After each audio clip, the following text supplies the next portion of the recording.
Everyone thinks I'm crazy for letting my husband go to her, thinks I'm weak. The truth is revenge. She took a broken man and the hospital bills, and I kept what she can't touch, my freedom, my choices, my future. I am Ava Sloan, 32. My husband is Evan Hartley, 39, Chief Executive of Hartley Developments, wealthy, handsome, meticulous, always in motion. I am the still point he returns to. I am also the woman whose body recently let go of a child we had barely dared to imagine.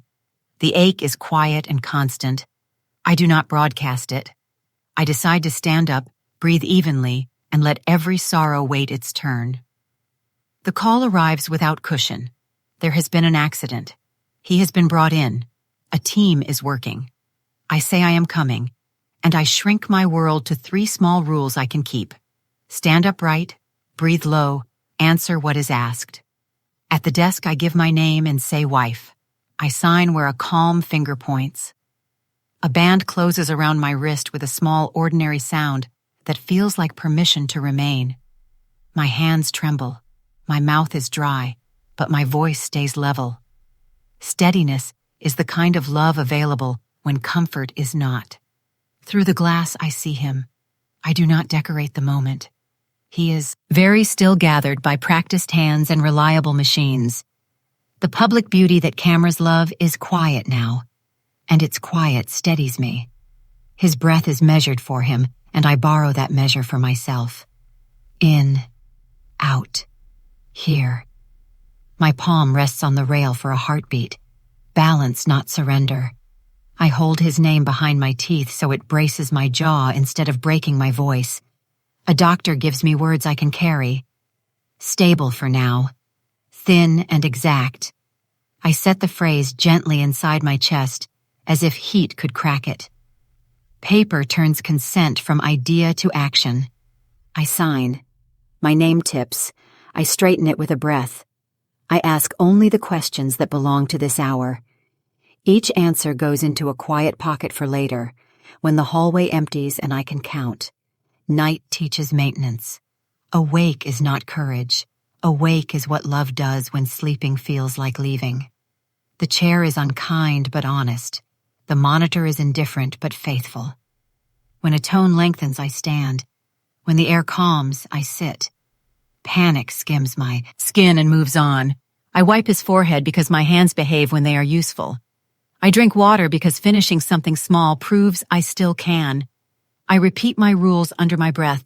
Stand, breathe, do what is asked, until they hold. Morning arrives without ceremony.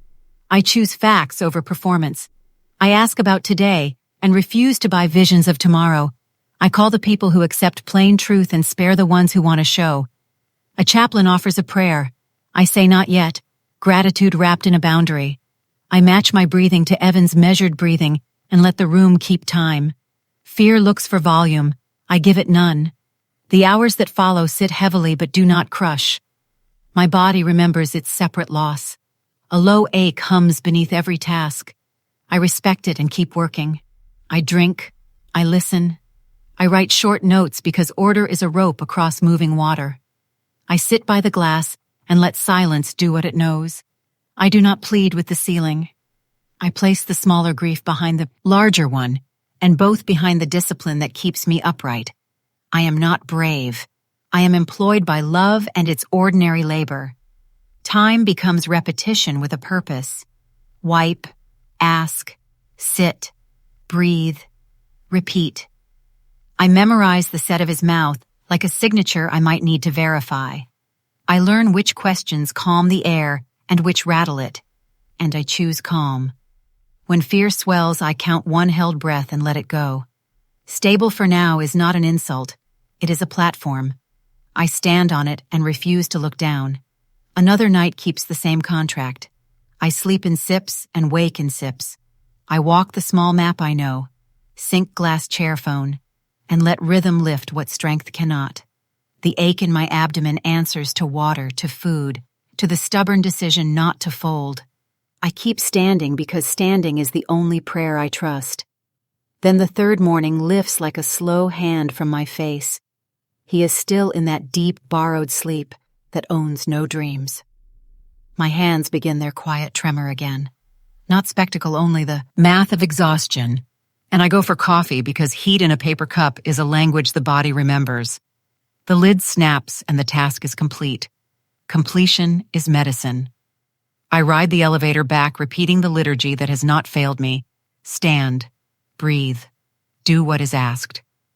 I turn into the corridor and feel the air shift by a fraction. Not a sound, not a draft, only the way attention gathers before anyone speaks. I reach our window and she is there. A woman close to my age, a plain coat, a simple canvas tote held against her side. She stands directly at the glass and looks in at my husband. She does not touch the pain. She does not press the bell. She does not perform grief or claim rank. She looks with steady attention, the kind learned by people who have waited without permission. I stop where I am and let the cup warm my palm. I do not rush the moment toward confession. I keep the rule that has kept me from breaking since the call. Notice everything. Touch almost nothing. She senses me, the way people who live on thresholds sense weather. She turns. Our eyes meet for the length of a careful breath. No apology, no explanation. A small pause, as if the air itself placed a hand on her shoulder. And then she leaves quick and practiced. The coat goes, the shoulder goes, the tote goes, and the hallway becomes only a hallway again. I do not follow. I do not ask for a name that would tempt my grief into story before it is ready. I set the cup on the ledge and put my hand back on the rail where it belongs. I look at Evan, so my heart keeps its bearings. He breathes. I breathe. The discipline holds. What moves through me is not fear. It is a narrow, cool curiosity that sharpens rather than shakes. Who are you? Why here? Why now? I place those questions on the quiet shelf behind my ribs, where I keep what has not earned answers. I let them cool. No conclusions, no accusations, no pleas. Only this, measured breaths on either side of a pain. My name steady in my mouth. And the knowledge that on the third morning when exhaustion finally sent me for coffee, I returned and found a woman looking in at my husband. She saw me. She left. That is all. Curiosity belongs in its place. I will let the truth choose its hour to step out, and when it does, I will be standing. By noon on the third day, I borrow Evan's phone for practical things, call the doctor, return a couple of family messages, and I plug it in so the battery survives the afternoon. The screen wakes, 2 missed calls from a contact saved as 2 letters, and 2 texts that sit like small flags. Sawan tatmai kangeve, gaichuem. Anonchu? I do not open the thread. I do not call back. I let the information land and go still. Curiosity arrives, precise, contained, and I file the 2 letters where I keep unproven facts. I keep my hands busy and my voice even. I ask the nurse for the afternoon plan, not the future. I answer what I must and leave the rest for later. The rule holds, notice everything, touch almost nothing. I go home briefly to keep his work from buckling. I open his laptop, send an out-of-office shift, a meeting forward, a file the team needs. Administrative mercy, nothing intimate. While I am clicking through the minimum, a banner slides into the corner of the screen. Transfer completed. Payee? Lena Moore. Memo. Tuition. Then a second banner from a payment gateway. Payment processed. Childcare. I do not open either message. I let the name sit next to the 2 letters in my head. It is not proof. It is alignment. I finish what I came to do.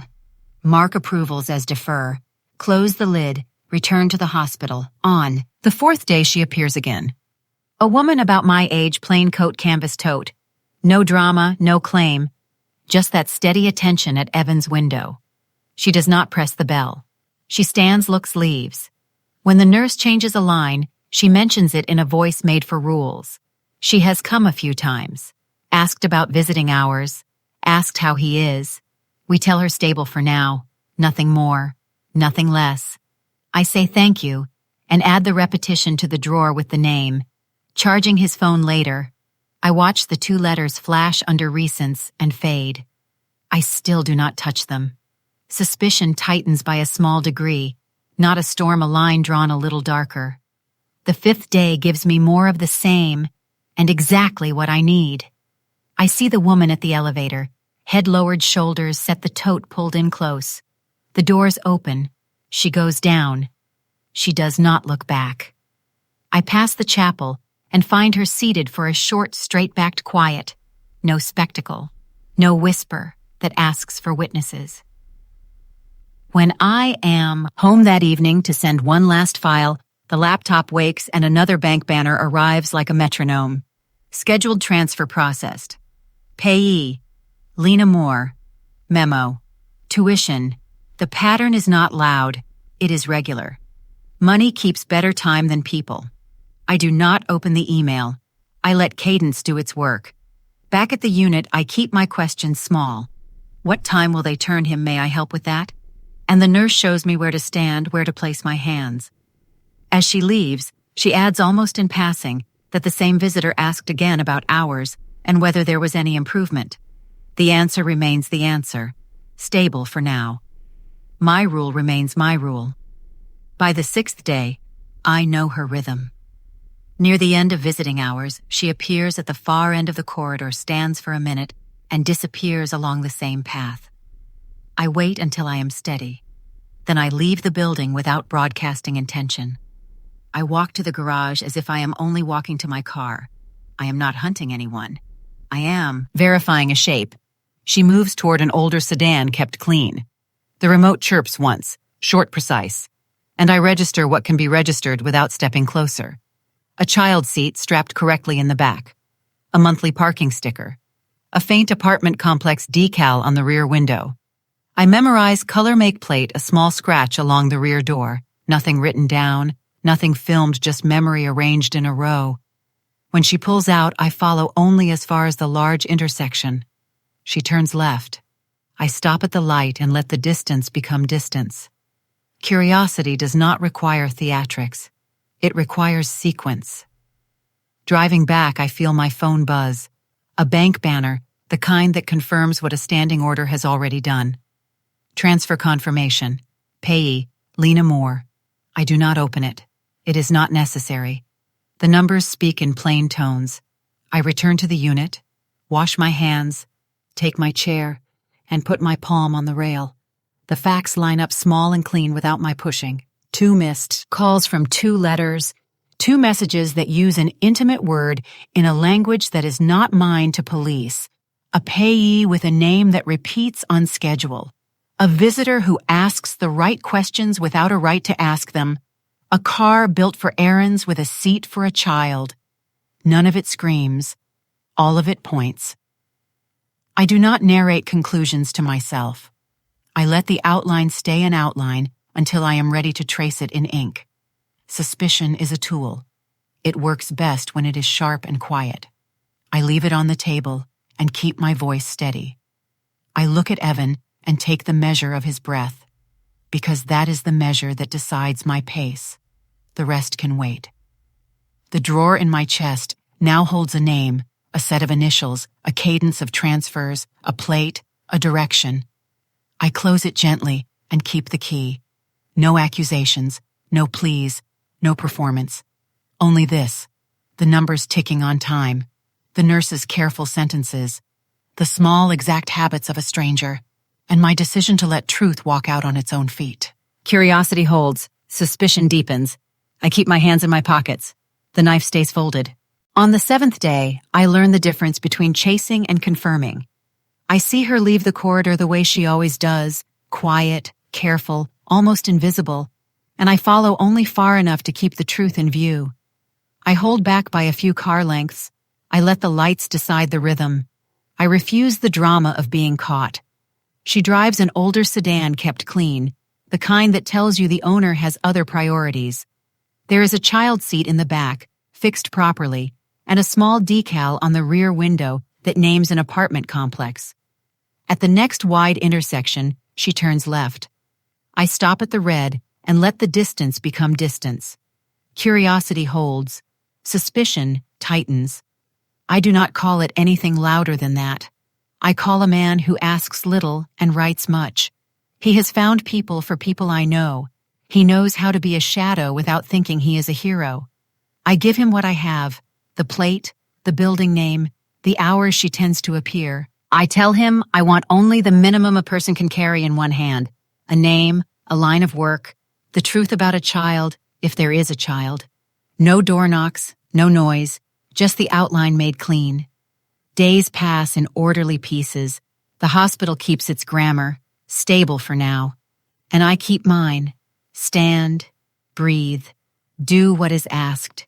The drawer inside my chest holds 2 letters from a contact on Evan's phone, a name that appeared on bank banners when I moved his work to safety, a rhythm of transfers that prefers words like tuition and childcare. I do not take any of it to court in my head. I let it sit until it solves itself. Then the report arrives the way good work does, plain, spare, sufficient. Her name is Lena Moore. She lives in the complex I saw on the decal. She takes shifts that shift around a child. There are receipts from a preschool with her initial on the line and a summer program billed under the same address. The face I cannot ignore appears in photographs taken at the playground. A boy about 4, eyes that know the same angle as my husband's, cheekbones that skip explanation and go straight to recognition. I do not gasp. I do not cry. My throat closes, then opens. Suspicion hardens into something colder that understands the weight of the word no. I compare the report to what the screens have already told me. Transfer completed. Payee, Lena Moore. Memo. Tuition. Scheduled transfer processed. Payee, Lena Moore. Memo. Childcare. The cadence is regular, the way a metronome is regular. Money does not argue. It repeats. I place the name beside the initials on Evan's phone. They make a clean fit. I leave them there.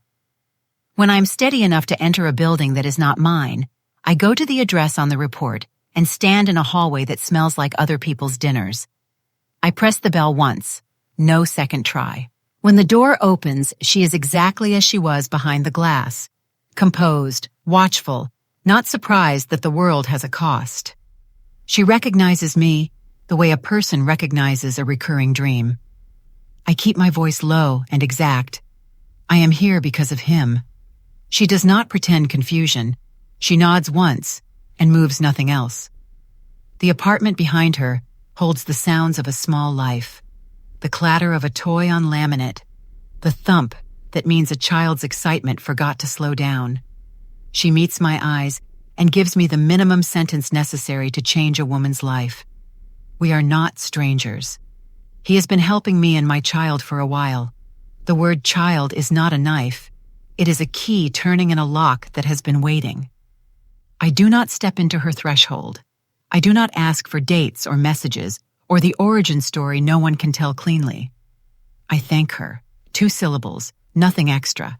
And I step back. The door closes.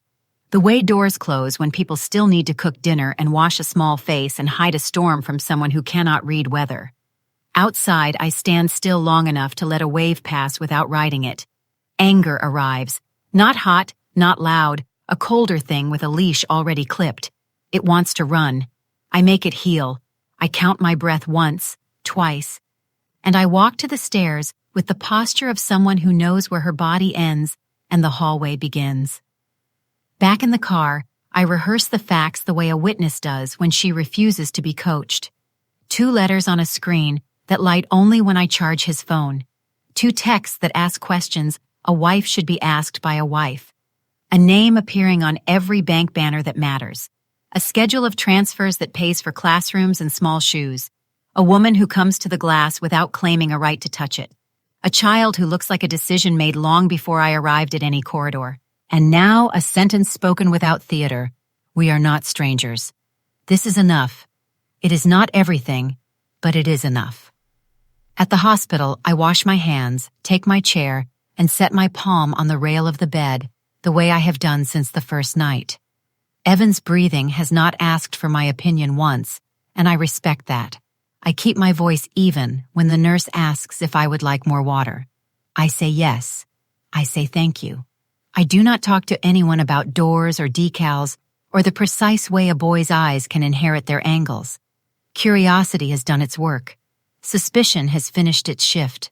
What rises now is anger, trained on a short lead, patient enough to wait for the hour when it will be useful. I do not hurry it with fantasy or slow it with forgiveness. I do not touch Evan's phone. I do not touch my own. I hold to the simple posture that has carried me this far. Stand, breathe, answer only what is asked. When I am ready to act, I will not make noise. I will not ask for witnesses. I will not announce myself to anyone who has not earned the announcement. For now, I keep the facts lined up like tools on a clean bench. Initials and name, transfers and memos, a face behind glass, a door that opened and a sentence that stayed. I keep the leash short. I let the cold in. I let it sharpen me instead of breaking me. I look at my husband, and I let the outline of the truth sit where it belongs, clear, undeniable, complete enough to change what comes next. Evan is home now, a quieter version of home, a schedule taped to the fridge so the day cannot slip away. His memory rises and drops like a tide that forgot its calendar. I move through the hours with a voice pared down to function. Pills, water, stretch, rest. The grammar of maintenance. On the surface, I am steady. Under the surface, something hotter learns patience. A boil with a lid. A blade being polished from the inside. I let the anger live where no one can see it. In the pause before I answer, in the extra breath, at the end of a sentence, in the space between a promise and a plan. I make my face learn a new softness, the kind people trust. I practice the small stumbles that read as kindness, the ellipsis that says I am trying, the dash that lets mercy finish my thought. I will not let rage drive. Rage rides in the back, buckled in, forced to watch the route I choose. I do the work that love would do if love were not bruised. I lift, I turn, I count under my breath. He asks what day it is. I give him one, and he nods as if days were objects we could place on a shelf. I guide his fingers through the motion the therapist taught me. Open, close, hold. And my mind files each second into the cabinet marked later. When he drifts, he says a word that is not my name, the word boy, and my pulse tightens once, then loosens. I do not chase the word. I pick up the towel and say we are almost done. I answer family with clean fragments, stable for now. He is resting. We are grateful. Gratitude is the coat my anger wears. It passes inspection. It warms the air. It does not reveal the blade underneath. I keep my replies short so no one hears the metronome I am building. When I am ready, I write to her. A neutral place I suggest. A bench near the cafe, a corner with trees that do not take sides. She comes with the posture of someone who expects the world to lean against her. I let my voice carry a softened weight, the kind that sounds like surrender and is nothing of the sort. The child needs his father. I do not want to be in the way. When he is stronger, let him be near the boy. Her shoulders drop by a breath. Relief walks across her face without leaving footprints. She says very little, and that is perfect. I keep my gaze low, as if I were considering something larger than my pride. Next week, we can sit down and plan the care. I will consider additional support. No numbers, no dates, no hooks for a lawyer. A paper cup of warm air masquerading as a meal. She nods like a person who has been handed tomorrow. I let the silence do the rest of the work. We part with thanks that mean different things to different people. Back home, I begin the softer war. Paper and intention arranged so neatly they look like virtue. I place a short power of attorney into a folder. Plain language, nothing dramatic, so I can manage what must be managed while he is not himself. The appointment exists. The pen stays capped. I slide in retitle forms for the properties we share, blanks already, lined with what the clerk requires, and I clip them with an envelope that sleeps without stamps. I prepare a list of liquid holdings with quiet circles around the ones that could turn into breath, not executed, only chosen. On another screen, I draft a request to close an authorized user card, then save it as a draft. I begin to change a password, then close the tab. The discipline is the not yet. I make the switch real, and I refuse to flip it. I make the door real, and I keep the key warm in my palm. I stage the house the way a lie becomes a picture. One box for Evan sits by the door. Soft clothes, elastic waistbands, the sweater his hands remember. The discharge papers live in a sleeve. The therapy schedule lies open to a week where a line reads family participation. The wheelchair waits at an angle that suggests forward. Anyone stepping in would think we were already halfway to a future stitched together by good intentions. I align the wheels toward the threshold and do not touch the brakes. When the nurse visits, I let a sigh break in the right place. I let my eyes shine the way people's eyes shine when they say sacrifice and mean habit. If someone says the word divorce, I make the smallest shake of the head and fold the topic away. Health first, everything else, later. The words are soft and obedient. They hide the calculus. I write to her again. Easy, open, harmless. Next week works. We will map out the care. I am willing to look at support once we see what he needs. She answers with gratitude that reads like relief. I put the phone face down and feel the anger try to lift its head. Not yet, I tell it. Watch me. Learn timing. At night, while he sleeps the sleep that steals names, I rehearse sentences that will pass every audit. I do not want to be in the way. The boy needs his father. When he is stronger, we will try. The ellipses carry the heat outward, so it cools before anyone sees steam. The dash lets me step over my true meaning without tripping. I practice, until deception and discipline sound like tenderness. He wakes and asks if I have eaten. I tell him yes, and he believes me. He asks what tomorrow holds. I say therapy and rest, and he believes that too. He does not ask where I went in the afternoon or who I sat beside near the cafe. He thanks me with the politeness of a guest. I tuck the blanket as if tucking were a language in which I am finally fluent. In the morning, I move every piece 1 inch closer without letting anything click. The folder returns to the safe. The safe closes with the quiet of a promise I am not ready to spend. The box collects a rolled towel that could be a pillow. The schedule gains a small mark that could mean nothing or everything.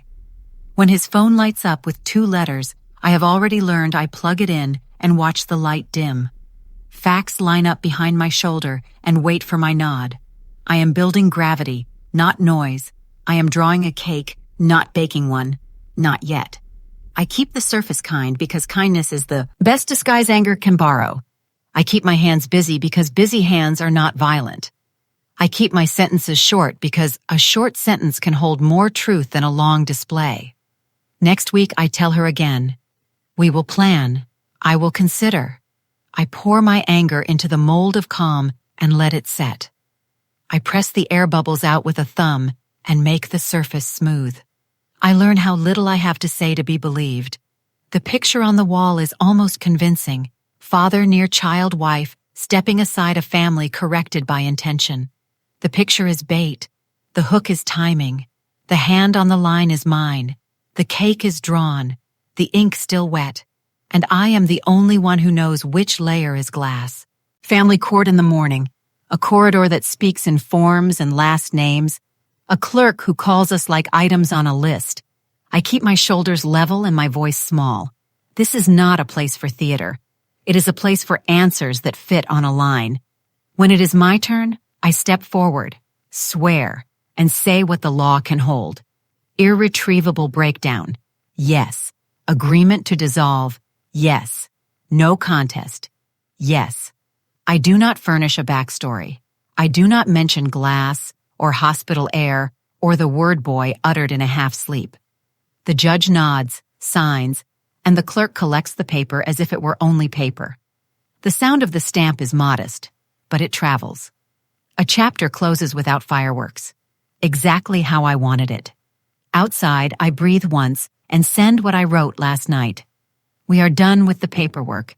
Meet me this afternoon so he can be near the boy. I will support. Her reply arrives quickly. Gratitude trying not to run. Good. Mercy is a costume I can wear a little longer. I choose a neutral corner near the lot, a strip of shade that belongs to no one. She arrives with careful eyes and a posture that expects to be refused. I give her the shape she can love. We will keep him near the boy. I will support. I place a small envelope in her hand. It has weight, but not future. I do not say a number. I do not name a date. I do not write anything down. I let the words do the lifting. Simple, warm, undecorated. Her shoulders drop. Hope passes through her without sound. She thanks me in the polite way thirst thanks water. I nod as if kindness were an errand I run on certain afternoons. Then I make the transfer look like logistics. I have arranged non-emergency transport from the rehab wing to her address. The van arrives on schedule, the kind with a ramp that lowers like a decision. I bring the box I packed days ago, soft shirts, elastic waistbands, the sweater his hands remember. I slide the folder of discharge papers onto the seat, the pill organizer on top, the therapy schedule folded open to the line that reads, Family Participation. The belt clicks, a small, loyal sound. He looks at me with the soft confusion I have learned not to correct. He says my name as if it were a neighborhood he once lived in, then looks past me toward a place I have already cleared for him.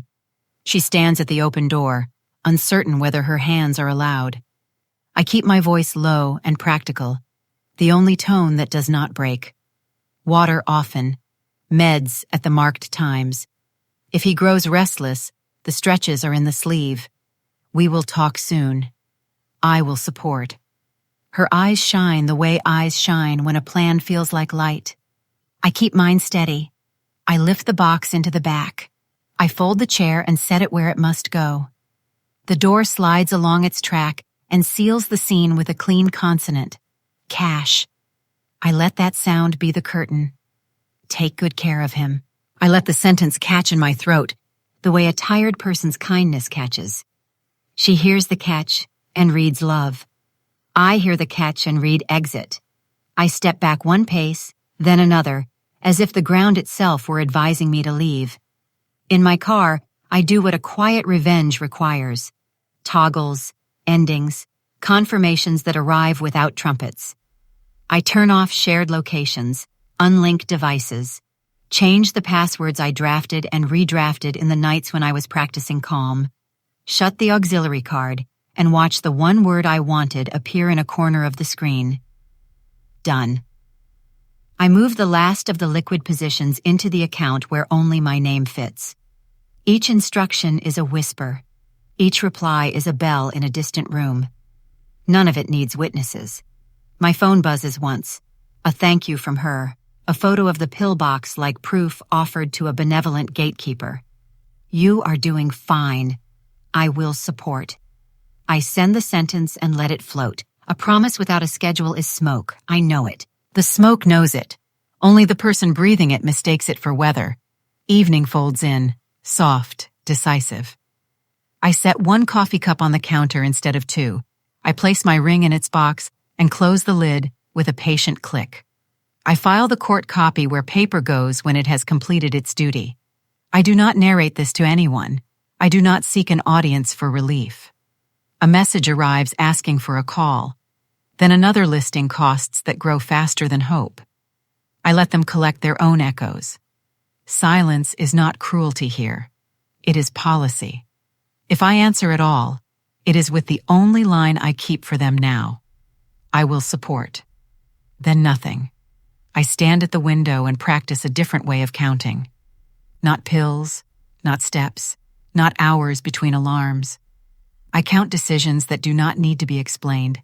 I count exits that open like ordinary doors. I count the measured mercy I gave away like change, and the quiet I kept like cash. People will say I was generous. People will say I tried. People will bless the softness I handed them and build a story that flatters their need to believe in kind women. I will not correct them. I have retired from explaining. She carries the man and the calendar of his days. I carry the keys to the safe. Out loud, I said I will support. Inside, I filed the sentence in the drawer where weather lives. Sometimes true, sometimes not, never under oath. The van's door closed once and taught me a rhythm I can keep. Cash and walk away. Cash and do not look back. Cash and let the air around me learn a simpler name. The day ends without applause, only the soft success of a plan that never raised its voice, an envelope that felt like help and was really an ending, a woman who looked like a saint for an hour and then became a ghost. The sale closes, a neat signature, a rubber stamp that lands like a soft thud. Funds received rolls across my screen, short factual, and the room exhales. I set the keys on the counter beside a small thank you card and listen to the door catch behind me. A clean click that sounds like a period I finally earned. No ceremony, just completion. I move through the last small tasks the way a person washes their hands after a long shift. Steady, thorough, unhurried. I archive the receipt, clear the counter, power down the router. I am not erasing a life. I am releasing a weight. Freedom begins as lightness in the ribs. At the airport, I choose a one-way and slide my phone into Do Not Disturb. A gate chime, a boarding pass, a seat that holds. The world keeps talking to itself behind the glass of my settings. Messages from her about costs and schedules and the promise I once spoke. I answer once the whole policy contained in a single word. No, I do not add a reason. I am done proving I'm reasonable. I change the bank number for codes, close the extra card, filter their emails into a folder that never pings. Not anger, hygiene. I told the story everyone wanted to hear. Now I choose the volume. Silence is a tool. I use it well. The first night away teaches my body a new grammar, a rooftop drink, a plate I finish because I am hungry, a bed that keeps the dark simple. I sleep without alarms and wake with appetite. I book a late checkout because I can. I take pictures of ceiling moldings and sky, nothing that needs a caption. I buy a dress that moves when I walk and shoes that forgive. I cut a small length of hair. I place my ring in its box and close the lid with a patient click. No audience, no oath, only choice. Another message arrives with a photo of receipts and the words it all adds up. I put the phone face down. Support was an envelope with a past tense inside. The future belongs to me. I am not cruel. I am finished. I move cities the way a tide changes coasts. Without speech, a boutique lobby that smells like new wood, a sea view room that understands curtains, a spa at dusk where the only language is pressure and release. I learn the names of winds by how they treat napkins. I learn the shape of time when no one else is counting it. My calendar forgets its old verbs and keeps new ones. Swim, read, walk, wander, choose.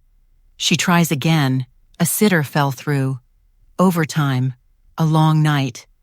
I do not open the thread. She asks for a call.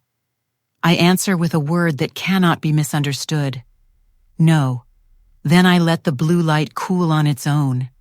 I do not block in rage. I block to keep my air clean. I do not debate compassion with strangers. I practice it on my lungs. The lesson is simple. A promise without a date is smoke. I am done breathing smoke. Sometimes I think of the van door sliding shut and teaching me a rhythm to live by. Close and walk, close and walk. The sound has become a metronome. It organizes my steps. In this new tempo, I eat when I am hungry and stop when I am full. I choose trains after dinner because the night window belongs to me. A zipper closes, a ticket scans, a bell in a station rings for someone else. I pass through like good weather. If anyone asks how long I'll be gone, I say, I'm deciding, and I mean it. I am not missing. I am unavailable. There is a difference. Availability is a currency, and I am done spending mine on debts I did not incur. I learned small rituals that make freedom visible. One coffee cup on a table where pears used to live. A window opened without asking permission from the air. A suitcase that weighs what I am willing to carry no more. I learned that quiet can be bright. I learn that motion can soothe. I learn that erasure done gently is not cruelty, it is care. There is one last long paragraph about duty and what families should look like when viewed from a distance. I read it once and feel nothing with a name. I delete it like a draft that did not earn paper. Compassion is not a leash. My life is not a courtroom. The verdict already fell. They will say I am cold. They will forget I stood still for a long time while the fire went about its work. Let them. I am busy. I am building days that answer to me. On the balcony, I finish breakfast and watch the horizon keep its slow promise. The phone is quiet, because I told it to be. The ring sleeps in its box.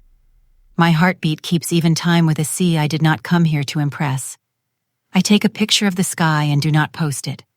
I walk until the city gives me a street I have not learned yet. I buy a ticket on a whim and change it an hour later just because I can. Everyone thinks I'm crazy for letting my husband go to her, thinks I'm weak. The truth is revenge. She took a broken man and the hospital bills, and I kept what she can't touch, my freedom, my choices, my future. The proof is not a speech. It is a door that closes with a clean click. A message that reads, "No, a woman who sleeps through the night and wakes hungry. I do not look back. I do not call. I do not explain. I step into the space I bought back from the wreckage and let it fit."